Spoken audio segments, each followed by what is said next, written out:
My job is to help people really get that adoption up to the point where they start to understand, oh yes, this is making my life significantly better. This is making me a better seller. This is making me more money. This is a way that I can do better at my job. And one way that I think operations teams can really embrace this is that you have to make sure that the tools you're adopting, they do become in part sort of the destination for where people do that work or see that data. This is Reveal, the Revenue Intelligence Podcast, here to help go-to-market leaders do one thing: stop guessing. If you're ready to unlock reality and reach your full potential, then this show is for you. I'm Danny Wasserman, coming to you from the Gong Studios. Ladies and gents of Reveal, wow, we are coming to you this week with a pretty hot take on whether your solution is a vitamin or if it's a painkiller. Ideally, it's even more. It's life support. Today in the Reveal Studios, yes, Danny Wasserman here, your host of Reveal, coming to you with Mallory Lee, the Vice President of Operations over at Nihilist. And she's hitting you guys between the eyes as an increasingly critical buyer as that VP of Ops, right? We've all heard the phrase, the rise of RevOps. Well, Mallory is telling us if you're attempting to come to her with anything less than a painkiller, oh boy, respectfully take a hike.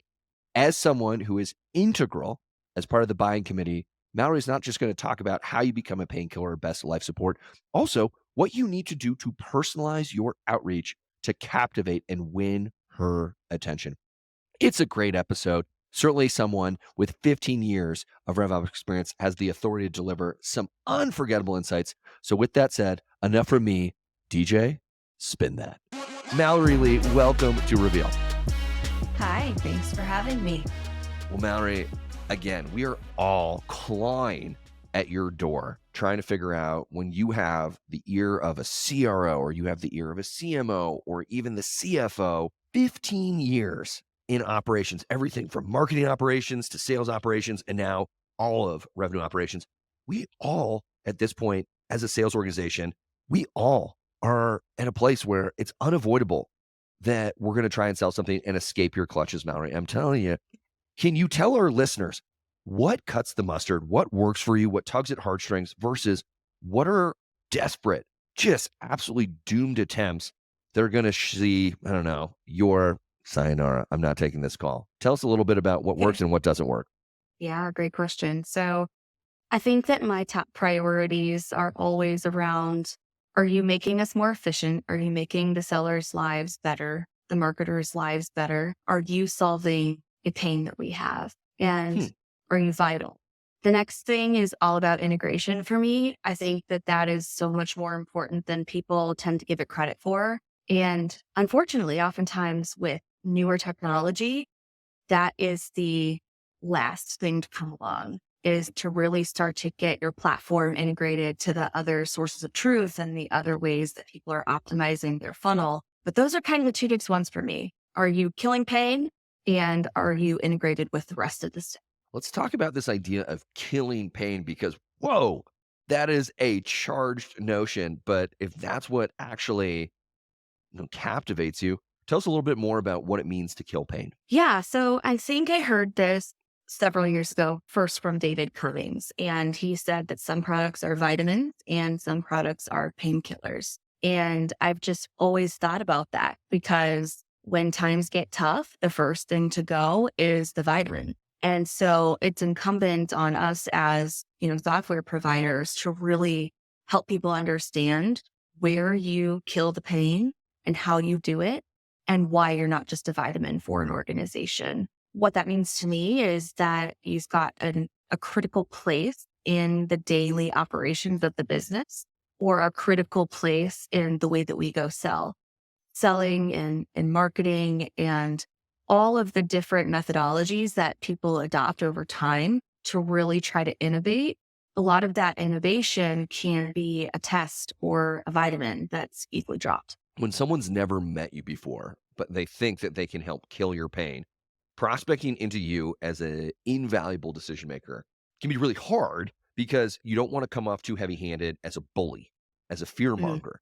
But if you Mm. dance around the pain too much, then you get relegated to this idea of just being a superfluous vitamin. What has worked for you when folks are trying to prospect into, if it's directly applicable to op solution, great. Or even if you get tagged in because the CRO or the CFO says, hey, Mal, like you and your team go check this out.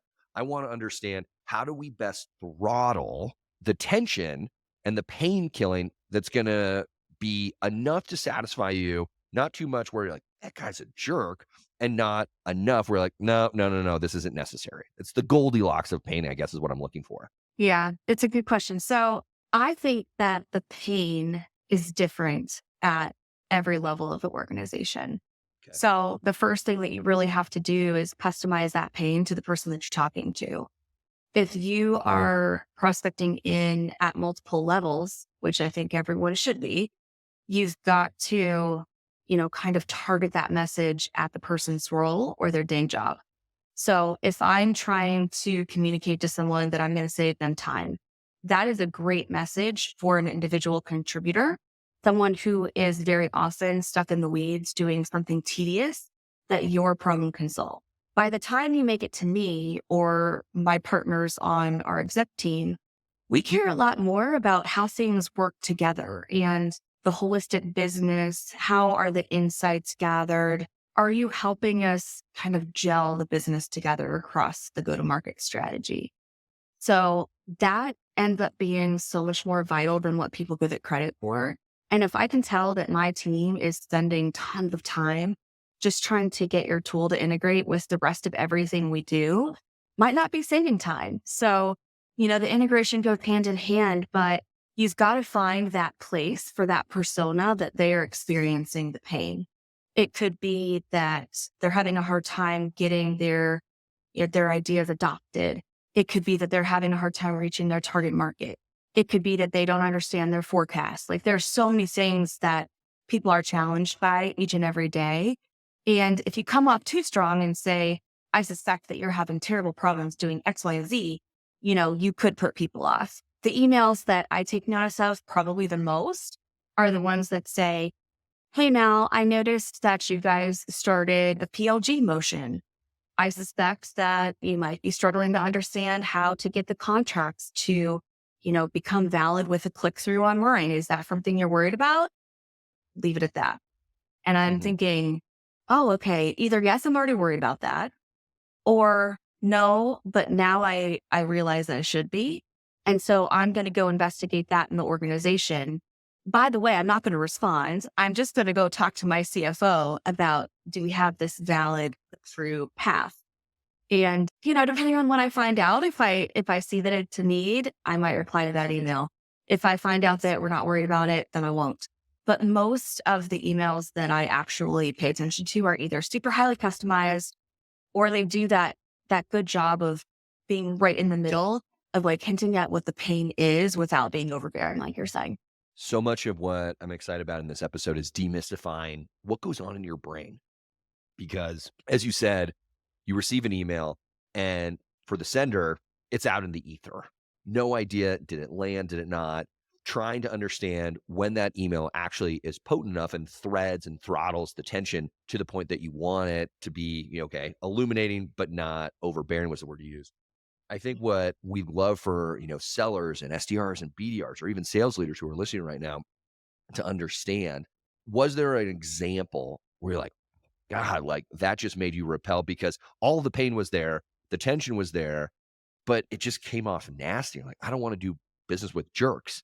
And then another time, I mean, you alluded to it, but another maybe more memorable story where like that was perfect. And this was cold outreach. And usually either maybe you take calls from people or references. But in this case, wow, like bravo to the salesman or woman who went the extra mile to personalize things. Because you also alluded to the fact that personalization, that the juice is worth the squeeze. So let's maybe talk about the good, the bad, the ugly. I do have a very specific example, as you could kind of see there. So there was a gal who reached out to me. Her email was so incredibly personalized. It was about the fact that I was a mom and that I was in leadership and that, she was trying to plan out her strategy for how she wanted that to look for her own life. And she really kind of got to know a little bit about me to the extent where she stood out. The Mhm. message was unlike any other message that I normally get. So that right there is probably one of the best ways to guarantee that someone's going to read it, is Hmm. just to be so different that you're almost confusing the person. Like, why am I getting an email in my work inbox about being a mom and a wife and like balancing everything together? You don't see that every day. So I think the element of surprise is there. Also, I felt she was genuine. Like maybe she was, maybe she wasn't, but the email got a reply because it seemed so genuine and I wanted to be her friend. My theories around this area have not changed since, I don't know, 15 years ago, like you said. I think people buy from people that they like. And I think people do not respond to prospecting emails unless they know you're not going to give up. And this is something that I talk to my own team about because it's so often that I get the inevitable breakup email. And I think breakup emails are shit. I think all it does is it shows that you gave up. And every time I get a breakup email, I'm like, yeah, I knew it. I knew you'd give up. And I'm so glad that I didn't reply. And that might be considered, I don't know, mean. I'm not sure, but I only respond to people who I'm like, okay, you're never going to leave me alone. So I better at least listen to what you have to say, at least for like 5 minutes and give you a shot because I really don't think this person's going away. For listeners out there, the breakup email, ooh, a fatal blow. Well, now I want to now think about, you talked about vitamins versus painkillers, and we need to find the Goldilocks of pain to insinuate, hey, this is a real painkiller that's going to move the needle, and this isn't just superfluous. Let's also talk about going one step further, which is examining those products that actually pertain to life support. And I can think back in my own career, contrasting when I was a salesperson, I sold Tableau, a really advanced, highly valued piece of technology. But when compared with something like a utility, your infrastructure as a service with AWS or your data warehouse through Snowflake or Databricks, once those are institutionalized, it's nearly impossible to rip them out. Like the idea that you could continue operating without those is just implausible. It's not feasible. And for you, when you're examining making a purchase, I think that everyone would hope that they're a life support solution like the ones I just mentioned, but more realistically, they're a painkiller. How do you as a buyer make that determination? So, one reason that I was very attracted to Nihilus for my next role was because I did see those elements of life support Yeah. in our product. So, we offer an API platform that people can use to connect their product and build features for email and calendar and contacts. Our retention is kind of what drew me in at first because I had always been working in marketing technology where the retention is a bit of a struggle. I think that, those buyers, they don't feel a lot of pain to switch. They can take their CSV file and be on a new vendor in about 25 minutes. That's kind of what I grew up in.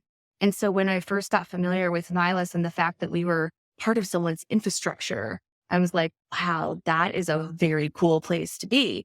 The element that stands out to me is that you often find usage-based pricing models with infrastructure.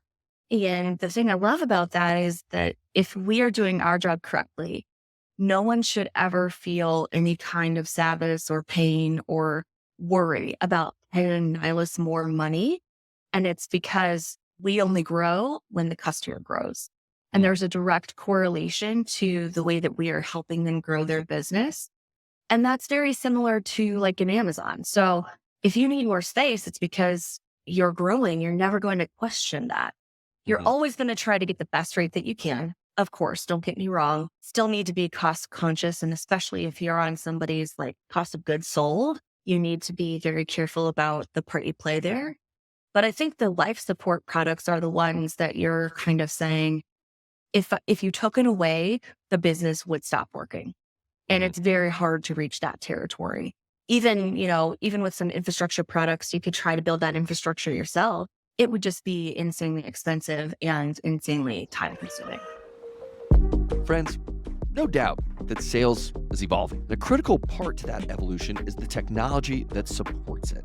Mallory emphasizes this herself, and it aligns with what we heard from HubSpot. A study from HubSpot states that 91% of sellers at large companies are using sales tech at least once a week.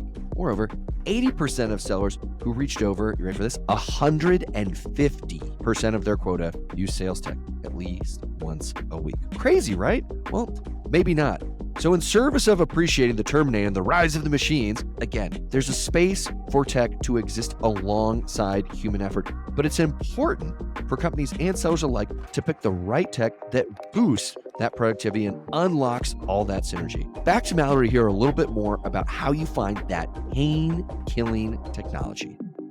Everyone is trying to achieve that nirvana state of we are part of the life support tier, that it is not even conceivable that we get ripped out once we're plugged in. How do you then, as a buyer looking to make those purchases at minimum, painkillers, at best, life support, because it's justifiable for all the reasons we just described, how do you then parlay that perspective into the training of your sales team, the operations of your sales team? Because obviously that's what we're all trying to unlock and achieve. Yeah, and it's hard. To be very honest, if I find something that I believe is a painkiller, I still have to do the work to get the adoption across the organization. I'm going to perceive it as a painkiller before other people do, because they might have an extra step in their process. They might have an extra 10 minutes in their day that they didn't used to have to spend updating their forecast. For us, I think forecasting is a great example. It wasn't something that was a big part of the go-to-market process at Nihilus before I joined. And the CRO and myself, we joined on the same day. And both of us were like, okay, forecast, let's figure out what's going on here. So first, I have to decide that I think it's painkiller.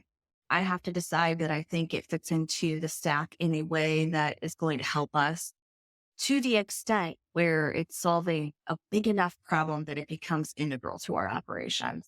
So forecasting is very much painkiller in my book. It's something that is so important for accuracy, the way we communicate with our board, the way we understand our future cash flow.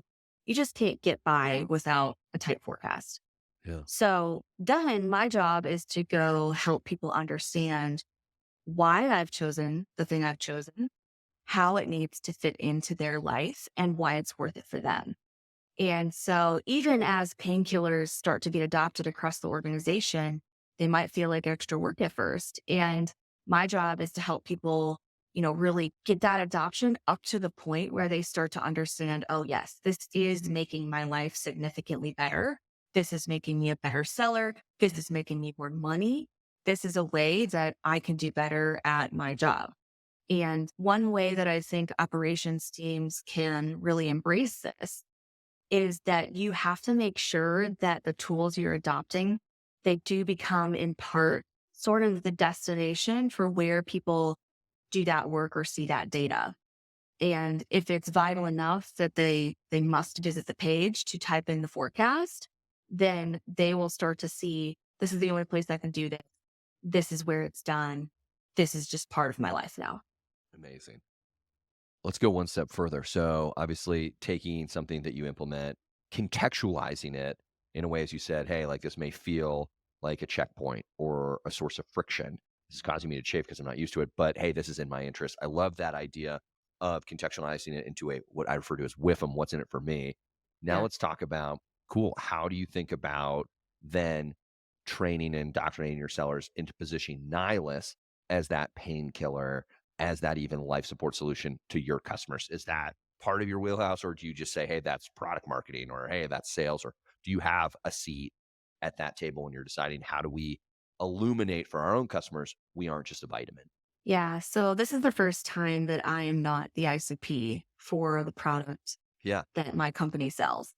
And it's very different. But it's refreshing. Like I've learned so much about the developer community and how they think and how they like to buy things. And product-led growth has become just a big fascination for me at this point. And but in the past, I was always the buyer. So Mhm. teams would be coming to me and they would be asking, like, okay, Mallory, you're the buyer. Tell us what you need. Tell us how you think. How do we do this? A little bit different at Nihilus. So to your point, it's not my full on expertise, but what I've seen us do that I think is very important is we have always been very upfront with people around, okay, your alternative here is to build this infrastructure yourself. You can do the job of building your integration into Gmail and IMAP, and they're all different. They all use different, you know, fields and syntaxes and all the things that developers understand that I don't understand. Yeah. It's just hard to do. It takes a lot of time and it takes a lot of money. So often for Nihilus, our biggest competitor is people try and build it on their own. And so the pain that we kill very specifically is saving your team's time and expertise to be working on your own product, Mm. which is what you really want them spending time on. You don't want your engineers spending all this time trying to understand Google when that means they're not building out your own product. So we have really taken that approach of killing the pain of just how long it takes and how difficult it is and how much maintenance it requires. Because anytime the vendor changes their system, you've got to go reflect that. Nihilus does all of that for people. So anyway, I would say that for us, we first have to focus on killing the pain. And then after that, we do become part of the infrastructure. And then it's incumbent on us to continue to innovate, to help people improve their businesses, to come out with new features and new ways of doing things, to continue to make that infrastructure something that they're really excited about and that they rely on. Really great. Want to ask two more questions. The first one, ROI. I've heard conflicting opinions about ROI, and let's talk about how you perceive ROI when you're being pitched, but then also how you think about positioning Nihilus's ROI externally to your customers. Some folks who we've interviewed have said, I don't buy anything that's being slung by a seller because I haven't vetted it and this is just gobbledygook. It's smoke and mirrors. Other people say, if you don't have numbers and all you're slinging is subjective opinions, there's no way in hell I'm going to take your call because I need to be able to defend and justify this expense. So if you've started at least the legwork, I'll at least take a nibble. Where do you stand being pitched? And then by extension, how do you then think about training your sellers who also have to sell probably into your peers within operations? I'm happy for people to tell me, here's how our customers think about the ROI of our product. This is how they measure it. This is how they think about it. That is kind of one point of data in a sea of points of data. But personally, I hate all of the ROI calculators that people bring to you and say, hey, show this to your boss. And it inevitably will be a slide that says, we're going to have 3,000% ROI. How could we not do this? Right. But if someone brings that slide to me, I just immediately dismiss it. Like the numbers are silly. They're always silly, by the way. You never get to something like, oh, 2x ROI, you get to like 1,000,000% on all of these different little calculators. So I don't think that they're really like the best use of time. I think that for people who are doing the selling, it's much more beneficial for them to help the buyer learn how to think about what the ROI is and give them advice on, what they've seen work well for other people in the past. If you've got a champion that doesn't really know how to buy things at their company, you might need to do more of this coaching. Mhm. So there could be some elements where it is appropriate to use it, but I think it has to be as realistic as possible. And the person making the decision, if they are, kind of deserving of being in this decision maker role, they have their own perspective on ROI. And the chances that it matches, the vendors are very, very slim. So I personally am turned off by, the ROI calculators. I also think if you've got multiple vitamins going on, some examples here, not to get all naming name, but I'm just going to go ahead and name them. At, at Nihilus, we use LinkedIn Sales Navigator and we use ZoomInfo. And in EMEA, we use Cognism. So we've stacked up 3 different vendors that have significant overlap in what they offer us. If all 3 of them bring us the same ROI calculator and say, hey, this is what we can do for you, as a buyer, I understand how much overlap there is in that calculation. And if you're getting a, 400% ROI on all of these, it's duplicated. It's not real. It's just like a silly made up number. And so I would much rather prefer to do the exercise on my own and say, all right, cognizant is for EMEA. Here's how I think about the return we get for them. Put it up in my own head and then really try to do the math on my own to make it make sense. There does have to be ROI there. I just don't think that people want to be told what that ROI is, and they're not going to take your word for it. Really good to know that we need a starting point, but anything that reeks of audacity or that is so unrealistic will immediately turn you off. So thanks for that.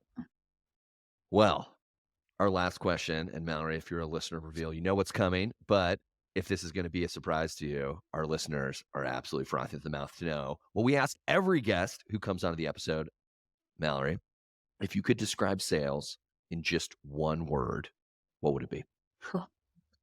This is a surprise. If I could describe sales in one word, oh man, this is hard. It's funny Julian, because we give you zingers throughout the entire episode, and we get to this, and this is the one that stumps everybody. So I'm a big believer in the whole left brain, right brain sort of mentality. When I think about sales, I think about emotion. I don't mean that in a negative way, but I think that emotion is vital to the role. They have to have the right level of emotion to, convey to a buyer that they're passionate and they can help them and get them excited. And emotion is very important. I also believe that emotion plays a part internally. And, often with RevOps and any kind of like operational role, the emotion is much less present. It's not the emphasis of the decision making or the conversation. So I think if I were selling into operations, which we have been talking about, you need to keep that in mind. Like you want to have the vibe of, I'm passionate about this. I'm a nice guy. I'm a nice gal. You can like me. You can trust me. You can buy from me. That level of emotion is appropriate. But operations teams don't buy on emotion. And so that is counter to the majority of the sellers that I know from to keep in mind. It's such a nice way to wrap this episode because earlier you had talked about, you buy and you do business with people you like and inherently appreciating what's the context of the audience that I've assembled for this pitch or this sales conversation and modulating and adjusting the tenor to calibrate psychologically and emotionally, use your word, what's going to be most potent and effective. And salespeople have to be able to exercise the agility. When am I going to throttle down on tension because I'm dealing with a buyer that's going to respond in that way, but not too much that's going to embolden them. And then I'm jumping into a next conversation with you, and you're so much more analytical and operationally minded that degree of tension is going to absolutely cause you to recoil. That level of heightened awareness is fascinating to me as someone who clearly has a lot of passion for behavioral economics and buyer psychology. So a fabulous answer to round out a scintillating discussion. What unlocks your mind? Let's demystify when we send that email what's really going on, because inevitably you do hold a lot of the keys to those purse strings. So Mallory Lee, VP of Operations at Nihilist, this has been an absolute treat. You unlocking how do we get away from being a vitamin to becoming a painkiller, if not a source of life support. Really appreciate all your wisdom. Thank you. And I hope the people trying to sell me stuff don't watch this. That would do not send Mallory Lee a breakup email. All right. Thanks for having me. Thanks, Mallory. Thanks so much for listening to this episode of Reveal. If you want more resources on how revenue intelligence can help you create high-performance sales teams, head on over to Gong.io. And if you like what you heard, come on, give us that 5-star review on Apple Podcasts, Spotify, or wherever you may listen.